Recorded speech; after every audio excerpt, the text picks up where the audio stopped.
Sunday के दिन नहीं तोड़ते, संडे यदि रविवार को पड़ता है तो नहीं तोड़ते। आओ। जय श्रीमन नारायण गुरु जी।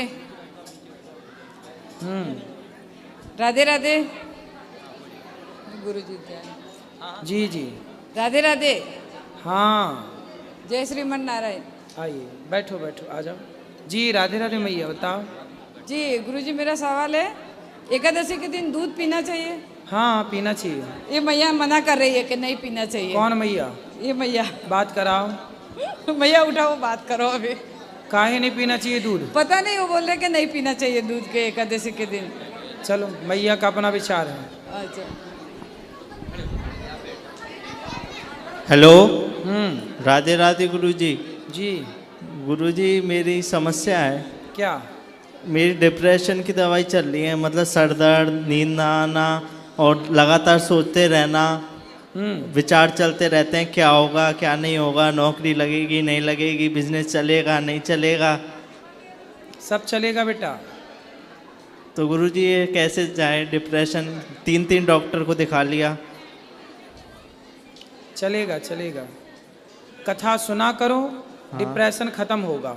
और गुरुजी आपसे गुरु मंत्र लेना है कल ले लेना सुबह 8 बजे। और गुरुजी इसमें प्याज लहसुन खा सकते हैं? वो कल नियम में बता देंगे। तो हमारे घर में सब खाते हैं। कोई बात नहीं, आप मत खाना, आप धीरे धीरे कल नियम में सब बताएंगे। राधे राधे। राधे राधे। बात करनी है, बात कर लीजिए। राधे राधे गुरुजी। राधे राधे। मुझे कोई प्रश्न तो नहीं पूछना, बस एक मेरे मन में जो अभी भावनाएं हैं वो मैं प्रकट करना चाहती हूँ। अभी मैंने सभी वृद्ध माताओं के दर्शन किए, और जैसे कि आप बोलते हो कि कोई अपनी माँ को नहीं संभाल पाता और आप इतनी सारी माँओं को संभाल रहे हैं, तो मेरी तरफ से आपके लिए मैं कृष्ण जी को बोलूँगी कि खूब सारा आशीर्वाद आपको दे, और आप ऐसे ही जो काम कर रहे हैं करते रहिए। और मुझे सच में बहुत अच्छा लगा, और मेरी इंडस्ट्री से जितने भी कलाकार हैं मैं सबको बोलूँगी कि यहाँ पर एक बार ज़रूर आए। इन्होंने बहुत अच्छे गीत गाए हैं, बॉलीवुड के लिए काम करती हैं ये बहन, और इन्होंने 52 गज का वो गीत गाया है ना। 52 गज का दामन, वो ऐसा एक गाना है जो कि बहुत कम समय में यूट्यूब पर 1.1 बिलियन गया था, अभी 1.6 बिलियन व्यूज़ है, मतलब बहुत ज़्यादा व्यूज़ थे उसके। जी, तो वो 52 गज का आपने गाया है जी। सुंदर सुंदर। तो वो आप गाते हैं, बहुत अच्छा गाती हैं। और आज इन्होंने वृद्ध माँओं का दर्शन किया, और यहाँ दर्शन करके यहाँ की रसोई सेवा भी देखी, यहाँ की माताओं का दर्शन भी किया। अच्छा लगा आपको? बहुत बहुत अच्छा लगा, मतलब अपनापन फील हुआ है और सबसे मिलके बहुत अच्छा लगा। सुना दीजिए आपकी लाइनें जो हैं, 1-2 लाइन उसी की। 52 गज की 1-2 लाइन सुना दीजिए, हम भी सुन लें। 52 गज एक ऐसा गीत है, लोकगीत है हरियाणा का, जो कि एक ये दर्शाता है कि पुराने जब हमारा जो कल्चर है उसमें जो माताएं थी वो कैसे आभूषण पहनती थी। तो वो आपने लिखा है किसी ने, या पहले परंपरा था उसकी, परंपरागत था? नहीं, लिखा गया है वो, अभी उसको 3 साल हो गए हैं गाना आए हुए। किसी और ने लिखा है? हाँ जी। आपने पहली बार गाया उसको? हाँ जी, मैंने पहले बार। किसी और ने भी गाया है? नहीं नहीं नहीं, किसी ने गाया, मैंने ही गाया, मैं ही रियल ओरिजिनल सिंगर हूँ उस गाने के। तो आपके लिए किसी ने लिखा है? जी जी जी। बहुत अच्छा, सुनाइए। अपना रूप रंग सजाऊं, मेहंदी हाथा में लगवाऊं, पायल कंगड़ भी मंगवाऊं, फिर नीर भरण में जाऊं, घूंघट काना सा काढूं ना कसर घालूंगी, 52 गज का दामन पहर मटक चलूंगी, 52 गज का दामन पहर मटक चलूंगी। Thank you. इसमें बस यही है कि पहले ज़माने में जो हरियाणा का जो कल्चर है उसमें पूरे सज धज के रहती थी माताएं, दामन 52 गज का दामन पहन के, और पूरा टूम, गहनों को टूम बोलते हैं, तो उनको सब पहन के, तो वो एक कल्चर दिखाया है हमारे इस गाने में। अच्छा है, सुंदर, अच्छा लगा आपसे मिलके। आपने माताओं के दर्शन किए, भगवान आपको सुखी रखें, खूब ऊंचाइयों पर जाइए। धन्यवाद गुरुजी। राधे राधे। धार्मिक लोग जब अच्छे पद पर जाएंगे तो निश्चित धार्मिकता बढ़ेगी। धन्यवाद गुरुजी। खुश रहिए। राधे राधे गुरुजी। ये भैया भी बहुत बड़े यूट्यूबर हैं और ये सबको हंसाते रहते हैं, है ना? जी गुरुजी, मेरे को आपके आश्रम में खाली एक ही चीज़ सीखने के लिए मिली कि आजकल के जो लड़के हैं ना, वो अपनी माओ को जो है बिल्कुल प्यार नहीं करते, अपने साथ नहीं रखना चाहते और एक रोटी नहीं खिलाना चाहते। और हमने आश्रम में आके खाली आज एक ही चीज़ सीखी कि जहाँ एक लड़का अपनी एक माँ का पेट नहीं पाल पा रहा, वहाँ पे गुरुजी एक सब इन्हें बेटा बेटा कह रहे हैं और ये एक बेटे जो है 300 से 400 माताओं का पेट पाल रहे हैं। तो ये बहुत बड़ी बात है गुरुजी, ये आपके आश्रम से सीखने के लिए आज मुझे मिला। और गुरुजी आपके लिए एक लाइन गाना चाहूँगा बस मैं। श्री कृष्ण गोविंद हरे मुरारी, हे नाथ नारायण वासुदेवा। श्री कृष्ण गोविंद हरे मुरारी, हे नाथ नारायण वासुदेवा। ठाकुर हमारे प्राणों से प्यारे, तुम हो हमारे हम हैं तुम्हारे, हे नाथ नारायण वासुदेवा। बहुत सुंदर, बहुत बढ़िया गाते हैं आप। बहुत सुंदर, बहुत अच्छा लगा आपसे मिलके। आपकी वीडियो भी YouTube पे कई बार देखने को मिलती हैं, आप हंसाते रहते हो सबको। धन्यवाद धन्यवाद। शराब वराब तो नहीं पीते आप? नहीं गुरुजी, मैं खाली जो लोग शराब पीते हैं मैं उनको करके दिखाता हूँ कि आप लोग ऐसे करते हो। आप अपने रियल जीवन में जो है ऐसे करते हो, ताकि वो लोग सीखे कि भाई हम इस तरीके का जो ड्रामा क्रिएट कर रहे हैं वो ना करें। सही है, अच्छा मैसेज देते हैं। देखो ये बहुत अच्छा बालक है, शराब खुद नहीं पीते, लेकिन जो पीते हैं उनको वो नशे में कैसी हरकत करते हैं वो ये करके बताते हैं और सबको हंसाते भी हैं और उनको मोटिवेट करते हैं कि आप ना पिए। अच्छा है, आपकी युवा आज की इस तरह की युवा पीढ़ी YouTube प्लेटफॉर्म के माध्यम से युवाओं को जगा रही है। बहुत अच्छा है कि आप इसी तरह अच्छे हंसाते भी रहिए और सनातन का प्रचार भी करते रहिए। धन्यवाद गुरुजी। समझ में अनिरुद्धाचार्य आएगा, समझ नहीं है तो हम आपकी समझ में नहीं आएंगे। ये तो समझ समझ का फेर है। रणनीति क्या होती है, नीति क्या होती है, क्या करने से क्या हो सकता है, क्या करने से क्या भला होगा, क्या बुरा होगा। आप लोग 2024 को देख रहे हैं, मैं 2050 को भी देख पा रहा हूं। जब आप मैच्योर हो जाएंगे, समझदार हो जाएंगे, निर्णय लेने की क्षमता डेवलप हो जाएगी, तब आप देख पाएंगे। देखो पता है, कुछ लोग कहने लग गए कि अनिरुद्धाचार्य को अब वृंदावन से भगाओ, भगाओ वृंदावन से। क्यों भगाओ? क्योंकि ये गीता दे के आ गया।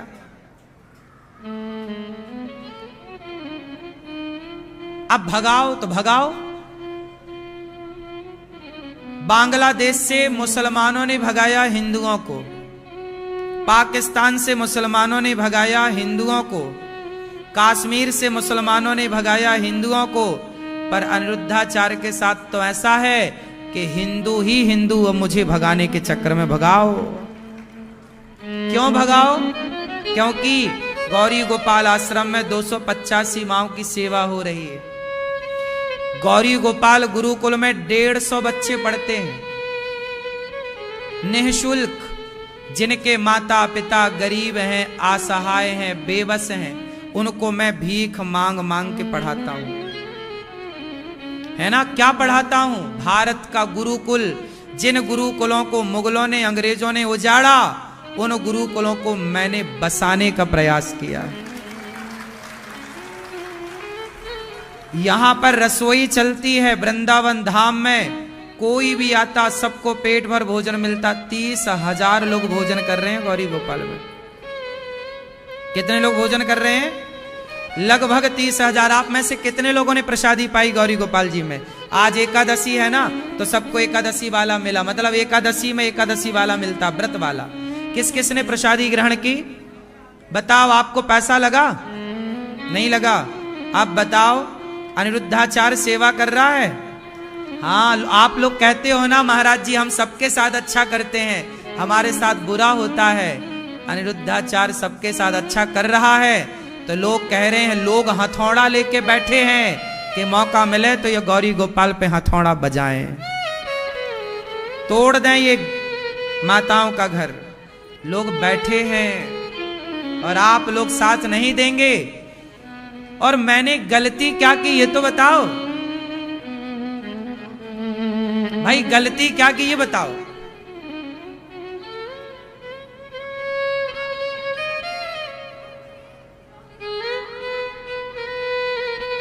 हमारा जो विरोध करने वाले लोग हैं उन विरोधियों को बोलने दीजिए। विरोधियों की बोली बंद तब होगी जब आप सदा साथ देने के लिए खड़े होंगे। भाई विरोधियों में इतनी ताकत ही नहीं है। जब आप साथ नहीं देते तो विरोधियों का मनोबल बढ़ जाता है। इसलिए मुझे दिक्कत नहीं है किसी चीज से। मुझे पता है, सनातन याद रखिएगा, धर्म का प्रचार करने के लिए मरना पड़ता है। धर्म के लिए कई बार अपना बलिदान देना पड़ता है। जब देश गुलाम हुआ और देश को जब आजादी मिली तो हमारे क्रांतिकारियों को फांसी के फंदे पर चढ़ना पड़ा कि नहीं? क्या बिना फांसी के तख्ते पर लटके आजादी मिली? धर्म का प्रचार करने के लिए ऐसे हजारों अनिरुद्धाचार्य को बलिदान देना पड़ेगा अपना। तब जाके हमारे देश पूरब से पश्चिम, उत्तर से दक्षिण तक सनातन बनेगा। ये तो शुरुआत है, ये तो अभी शुरुआत है। आप आगे देखिएगा कि किस तरह अभी तो मैं भारत के नहीं विश्व के कोने कोने में जाकर के सनातन का झंडा गाड़ना है। अभी तो दुबई के शेख, अभी तो दुबई के अब्दुल्ला साहब आए हैं और उन्होंने कथा की मांग की है, वहां भी सत्संग हो। ऐसे अभी तो मुझे कोने कोने में जाना है और राष्ट्र की सेवा, सनातन की सेवा करनी है। और सनातन की सेवा करने में मुझे समाज के अपमान का घूंट तो पीना ही पड़ेगा। तो मैं तैयार हूं, मैं तैयार हूं अपमान का घूंट पीने के लिए। क्या आप साथ देने को तैयार हैं? बोलिए कृष्ण कन्हैया लाल की। इसलिए लोगों के भड़कावे बहकावे में ना आकर धर्म को जानना सीखिए, तरीके से पहचानना सीखिए। ठीक है, आप अपना मोबाइल निकाल लो, YouTube पर जाओ, अनिरुद्धाचार्य टाइप करो, चैनल को सब्सक्राइब कर लो। आज मैं आपको एक बधाई और दे दूं कि आज पूरी दुनिया में सबसे बड़ा परिवार YouTube पर अनिरुद्धाचार्य परिवार बन गया, जिसमें 1,50,00,000 लोग जुड़ने जा रहे हैं। आज इतना बड़ा परिवार। आप भी अपना मोबाइल निकालकर चैनल को सब्सक्राइब कर लें और जुड़ें इस कथा से। आज आप एकादशी का व्रत किए होंगे। आप सबको एकादशी की बहुत बहुत शुभकामनाएं। आप सब भी गौरी गोपाल आश्रम में जो सेवाएं चल रही हैं, इन सेवाओं को आकर अपनी आंखों से देखिए। जब तक आप देखेंगे नहीं तब तक आपको पता नहीं लगेगा कि गौरी गोपाल में कितनी सेवाएं चल रही हैं।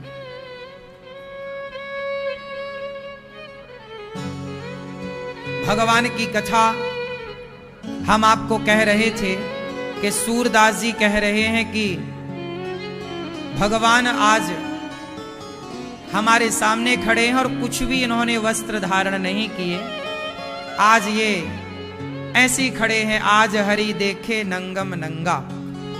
भगवान ऐसे ही खड़े हैं। देखो, सूरदास जी का कहना है कि हम भगवान को नहीं देख सकते, वो हमें देख सकते हैं। हम आपको नहीं बता सकते कि हम अपने धर्म के लिए, अपने राष्ट्र के लिए क्या कर रहे हैं, लेकिन भगवान सब जानते हैं कि हम क्या कर रहे हैं। कुछ चीजें आप देख नहीं सकते पर भगवान सब देख सकते हैं। मेरे मन को आप पढ़ नहीं सकते पर भगवान मेरे मन को भी पढ़ सकते हैं। मैं क्या चींटी भी पांव में घुंघरू बांधकर नाचती है ना, तो भगवान को सुनाई पड़ जाता है कि ये चींटी आगे चल के किस ओर मुड़ना चाहती है। किशोर जाना चाहती है। इसलिए चींटी किशोर मुड़ना चाहती है। चींटी के मन की जानने वाले वो भगवान हम सबके मन की जानते हैं। इसलिए भगवान के आगे ना निष्कपट रहो। भगवान किसे पसंद करते हैं? जिसके मन में कपट नहीं होता। किसे पसंद करते हैं? कपट। निर्मल मन जन सो मोहि पावा, मोहि कपट छल छिद्र ना। जिनके अंदर कपट है भगवान उन्हें स्वीकार नहीं करते, और जिनके अंदर कपट नहीं है भगवान उन्हें स्वीकार करते हैं। अब देखो किसे भगवान ने स्वीकार किया और किसे भगवान ने स्वीकार नहीं किया। जब हनुमान जी राम से मिलने आए पहली बार, तो हनुमान जी ने क्या कहा? ब्राह्मण बन के आए, पंडित जी बनकर आए, राम के आगे आकर खड़े हो गए। कौन हो कठिन भूमि कोमल पदगामी? आप कौन हैं? राम जी बोले, मैं कौशलेश दशरथ के जाए, हम पितु वचन मान बन आए। हम कौशल्या पुत्र दशरथ पुत्र राम है। हनुमान जी समझ गए कि ये भगवान है। जब हनुमान जी पंडित जी बने, रूप बदले, तो भगवान राम ने हनुमान जी को गले से नहीं लगाया। जब वह अपने यथार्थ बंदर के रूप में आए, तो हनुमान जी को राम जी ने गले से लगाया। भगवान कहते हैं कि तुम जैसे हो, तुम गोरे हो, काले हो, अच्छे हो, बुरे, तुम जैसे हो वैसे ही आना मेरे पास। भगवान कैसे को स्वीकार करते हैं? जैसा है वैसा जाए। जैसे मैं भगवान से कहता हूं कि प्रभु मैं पापी हूं, मैं अधम हूं, मैं नीच हूं, मैं दुष्ट हूं, मैं खल हूं, हे प्रभु मुझे स्वीकार कीजिए। जब मैं भगवान से कहता हूं कि मैं अधम हूं, नीच हूं, दुष्ट हूं, खल हूं, कामी हूं, मुझे स्वीकार कीजिए। अब बताओ आप में से कितने लोग दुष्ट हैं, कितने लोग खल हैं, कितने लोग कामी हैं, कितने लोग क्रोधी हैं, कितने लोग अभिमानी हैं, कितने लोगों के अंदर बुराई है। अब देखो कुछ लोग ये मानने को तैयार नहीं होते कि जी हम कामी हैं, हम क्रोधी हैं। जैसे कि आप हैं तो क्रोधी, हैं तो कामी, हैं तो अभिमानी, पर आप स्वीकार नहीं करते और आप जाते हैं भगवान के आगे, हे प्रभु हमें स्वीकार कर लो। भगवान ने कहा हम तुम्हें तब तक स्वीकार नहीं करेंगे जब तक तुम अपने भीतर की गलतियों को स्वीकार नहीं करोगे। अब हम गलतियां स्वीकार करते नहीं, हम हैं कामी और बड़े ज्ञानी बनने की कोशिश करते हैं। अरे भाई भगवान ये नहीं कहते कि तुम बड़े ज्ञानी बनो, तुम जैसे हो। भगवान ने एक पिंगला नाम की वैश्या को भी स्वीकार किया है। एक पिंगला नाम की वैश्या को भी भगवान ने स्वीकार किया है। जब पिंगला नाम की वैश्या को भगवान स्वीकार कर सकते हैं, क्यों? क्योंकि उस पिंगला ने कह दिया था कि मैं वैश्या हूं, मैं पापनी हूं। भगवान ने कहा कि तुमने स्वीकार कर लिया है। जब तुमने अपने अपराधों को स्वीकार किया, याद रखिएगा जिस दिन आप अपने पाप को, अपराध को स्वीकार कर लेंगे और सुधार कर लेंगे, दो चीजें याद रखिए। पहला तो स्वीकार करिए और दूसरा सुधार करिए। गलतियों को स्वीकार करना और प्लस सुधार करना। गलतियों को स्वीकार करना और सुधार करना, ये दो बातें हैं। जब आप अपनी गलतियों को स्वीकार करते हैं और सुधार करते हैं, तब भगवान आपको स्वीकार कर लेते हैं। पहले आप अपनी गलतियों को स्वीकार करिए, मानिए कि मैं कामी हूं, क्रोधी हूं, लोभी हूं, मुझ में बुराइयां हैं। कुछ लोग कहते हैं जी मुझ में तो कोई बुराई ही नहीं। कुछ लोग क्या कहते हैं कि मेरे भीतर तो कोई बुराई है ही नहीं। अब जब आपके भीतर कोई बुराई है ही नहीं, ऐसा आप मान चुके हैं, और जबकि भगवान देख रहे हैं कि है, इस संसार में ऐसा कौन है जिसके भीतर बुराई ना हो। हमारे भीतर तो बुराइयां कूट कूट के भरी हैं। हम तो बुराइयों के पुतले हैं, करोड़ों जन्मों से बुरे काम करते आ रहे हैं। वो तो इस जन्म में भगवान ने कृपा कर दी कि भगवान का नाम इस वाणी से निकल रहा है, भगवान में मन लग रहा है कुछ। ये तो बड़ी कृपा प्रभु ने की, बड़े दयालु हैं भगवान। 84 के चक्कर से बचाना चाहते हैं। तो ये दास अनिरुद्ध तो स्वीकार करता है कि मैं पापी हूं और मैं भगवान के चरणों में समर्पित रहता हूं। जब मैं भगवान के लिए समर्पित हूं तो फिर भगवान भी मेरे लिए समर्पित रहते हैं। इसलिए मैं कहता हूं ना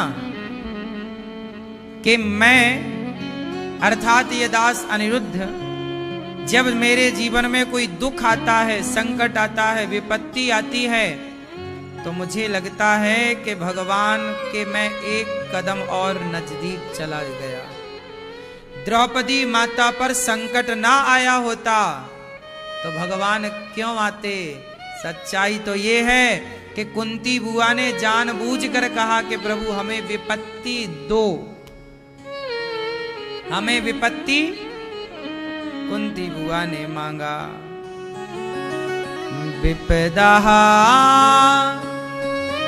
संतु न शश्वत तत्र तत्र जगद्गुरो भवतो दर्शनम यत्स्यात् अपुनर्भव दर्शनम। विपदा, ये विपत्ति दो कन्हैया।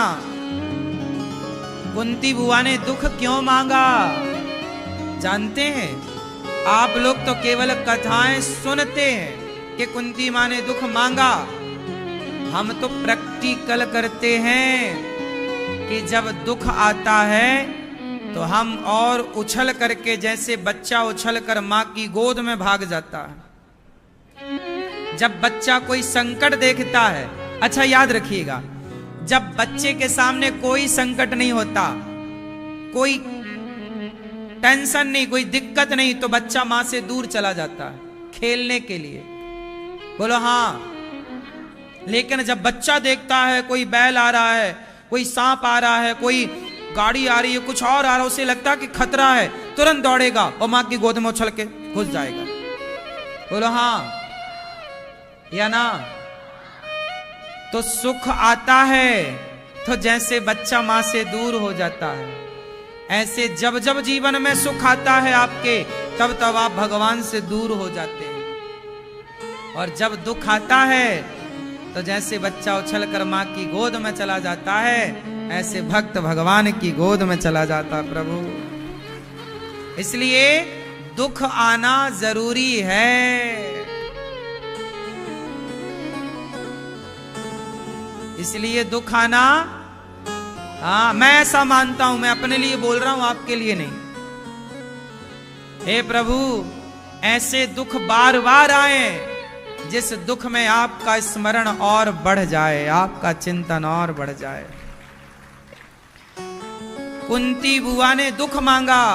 आप लोग ये कथा सबने सुनी होगी, पर सुन लेना अलग है, महसूस करना, उसके पीछे का कारण जानना अलग विषय। मैं जानता हूं, मैं भगवान से कहता हूं प्रभु मेरे जीवन में इतना दुख दीजिए कि मैं बार बार उछलकर आपकी गोद में रहूं। जितना दुख होगा भगवान की याद उतनी अधिक होगी। जब सुख आता है ना तो हमें लगता है कि आप लोग हमारे हैं, ये हमारे हैं, वो हमारे हैं। सब पर विश्वास बढ़ जाता है कि नहीं ये हमारा है, ये हमारा है। लेकिन जब दुख आता है और सबसे निराशा मिलती है तब भगवान के अतिरिक्त और कोई नहीं होता। कुंती बुआ को विश्वास था अर्जुन मेरा है,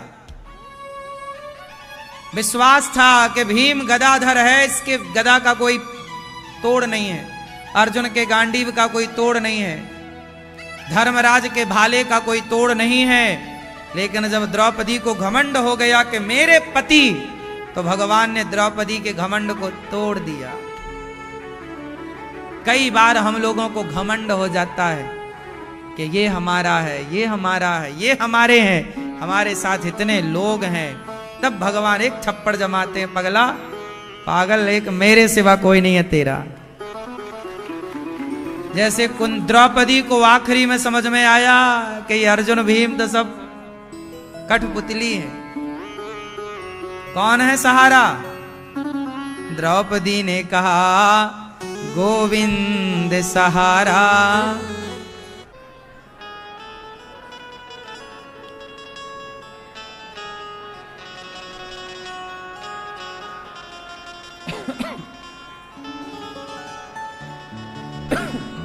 तुलसीदास जी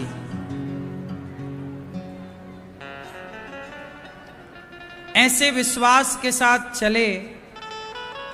देखिए जीवन में विपत्ति, जीवन में संकट क्यों आता है? जब सुनार सोने को चमकाना चाहता है तो उसके पहले क्या करता है?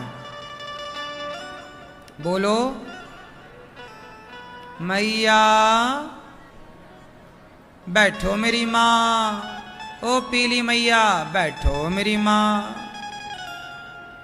काहे खड़ी हो मेरी माँ? पीली मैया जल्दी से बैठ जाओ, जा रहे हो तो जल्दी से जाओ, बैठ रहे हो तो जल्दी से बैठो। मैया क्यों नहीं बैठ रही हो गुलाबी मैया, क्यों नहीं सुन रही हो बात? मोबाइल वाली बहन बैठ जाओ।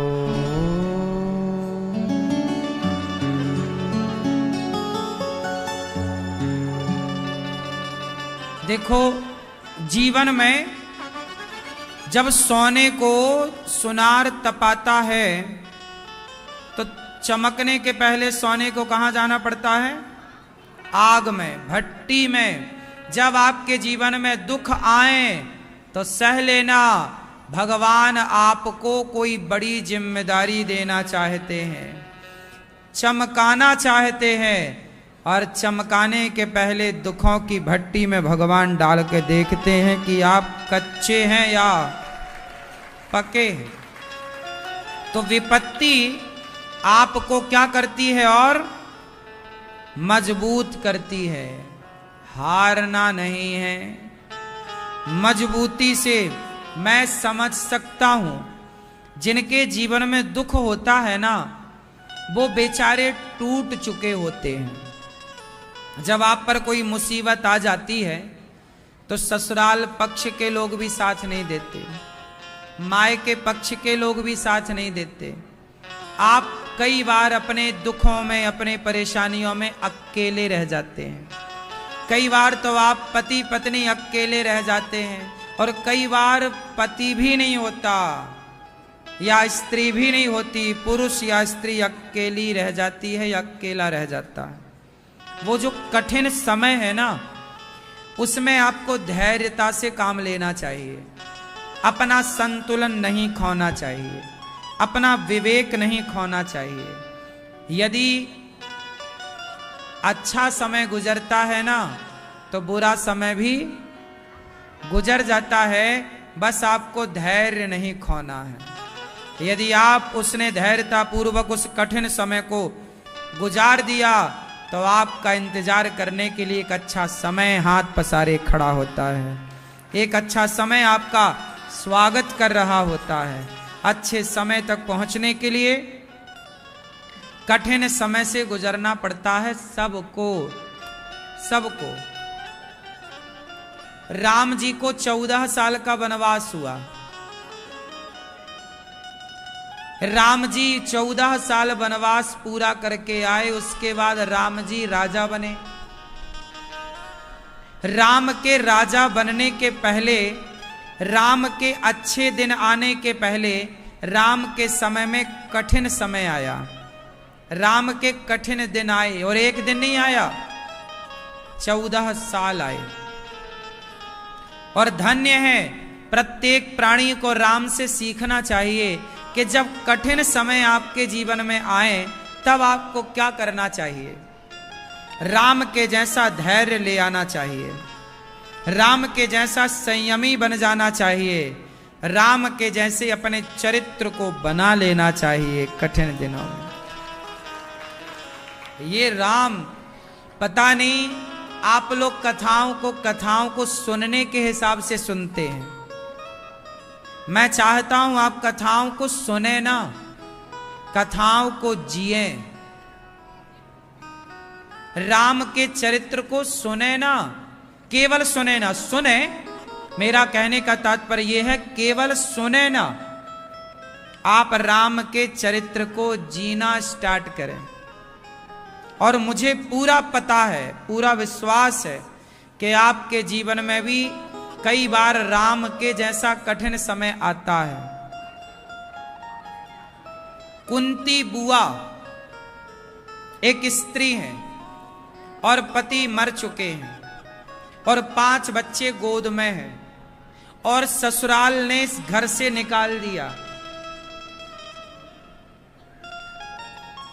पता है आपको?